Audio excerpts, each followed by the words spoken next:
투미TV의 최진성 대표 부동산 실전 투자 전략 상급지 이동에 대한 2022년 2월 14일 내용을 요약 정리하도록 하겠습니다.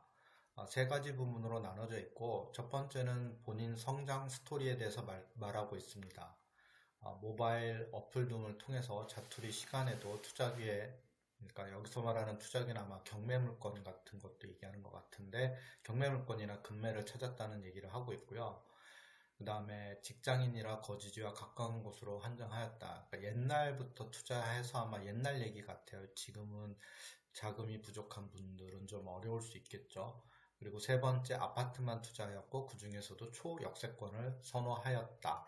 이유는 하방 경직성이 강하고 상승시 많이 오르기 때문이다 라고 말하고 있고요.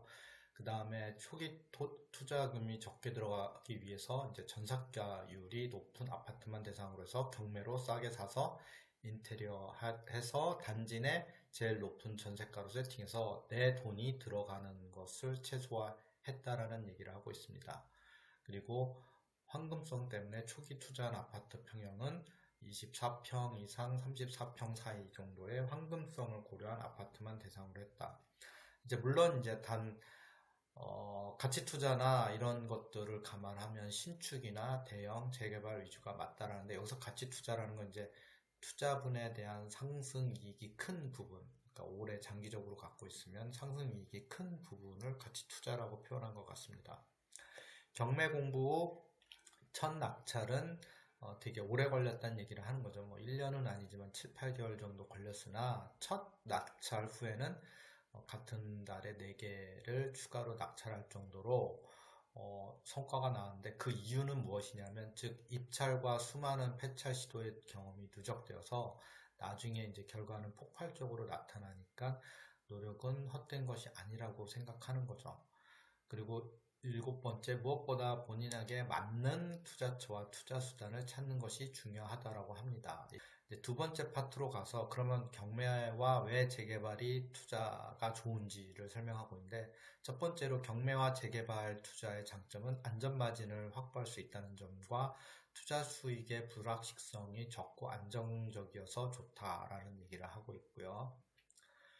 그 다음에 18년 정도부터는 재개발 투자로 넘어갔는데, 그 전에 이제 경매로 주로 하고 있다가 이제 재개발로 넘어간 이유는 서울 시내 새 아파트에 대한 수요가 많고 강하다는 걸 느꼈고, 이제 그러면 새 아파트 분양받을 수는 없잖아요. 어렵잖아요. 당첨되기가. 그래서 이제 재개발 물건들을 사서 그게 이제 새 아파트로 되는 과정들을 겪으면서 투자 수익을 늘려갔다는 얘기를 하는 것 같습니다.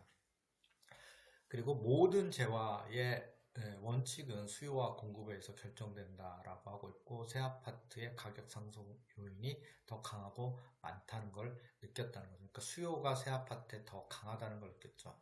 요즘 다 새 아파트 살고 싶어 하지 않습니까? 그 다음에 네 번째는 본인 판단으로 가장 가치 있는 곳은 노량진 뉴타운으로 보고 있다는 얘기를 하고 있고요. 그 다음에 강북으로, 그거에 필적할 만한 곳은 강북으로 부가현 2, 3구역이라고 합니다. 그래서 국평 기준 향후 노량진은 30억 정도 가치고 부가현은 25억 가치 정도 된다. 그런데 지금 뭐 재개발 물건을 아마 그 뒤에 나오는데 한 9억 전에 넘고 10억에서 12억 이상 정도 그 사이면 살 수 있는데, 그게 이제 향후 다 들어서면 30억 가치니까 투자할 만하지 않냐, 뭐 이렇게 얘기하는 것 같습니다. 그리고 지금 이제 1가구 1주택 비과세 혜택자라면 후순위 대출을 받아서라도 갈아탈 상급지 재개발 투자를 권한다라고 하고 있고요. 이거는 후순위 대출이 잘 나오는지는 확인해야 되는데, 정 안 되면 뭐 법인이나 개인 사업자를 내서 약간 우회적으로 대출을 받아낼 수 있는 방법들이 있다라고 합니다. 그래서 이제 미리 받아서 투자 물건을 잡아놓고 내 집을 처분해서 이동하라는 거죠. 상급지로. 그런 얘기를 지금 하는 거고요. 그 다음에 이제 거주랑 이제 투자하는 거를 잘 분리하지 못하는 분들이 있는데, 자식 때문에 학군이 고민되면 학군 좋은 곳에 그냥 전세나 월세로 거주를 하면서 나머지 돈은 투자 수익률이 좋은 곳, 특히 이제 재개발 같은 데다가 투자하는 이런 마인드가 필요하다는 거죠. 돈이 없으니까요. 돈이 충분히, 그러니까 이제 그런 분들은 그렇게 자금을 활용하는 게 좋겠다라는 말을 지금 하는 것 같고요.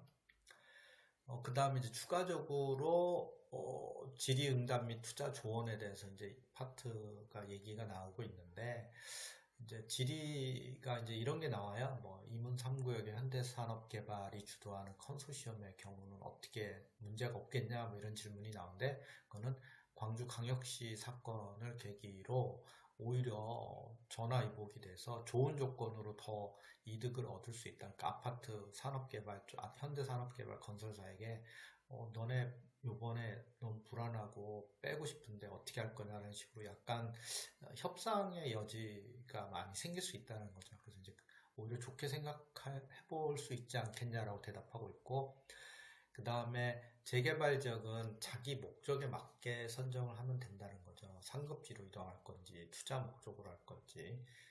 그 다음에 자금이 적다면 지방에도 재개발하는 곳이 있다고 합니다. 재개발하는 곳이 있고 더 추진이 잘 된다고 하더라고요. 그 다음에 내가 납득할 투자할 이유를 알고 그 다음에 안전마진 확보 후 투자하는 게 좋다라고 합니다. 이걸 왜 사는지, 그 다음에 이익은 충분한지, 그리고 네 번째는 투자의 시나리오를 미리 모두 짜놓고 매수 시기부터 매도 시기를 미리 염두해서 매수를 해야지 그냥 무턱대고 사놓고 보면 안 된다는 거죠.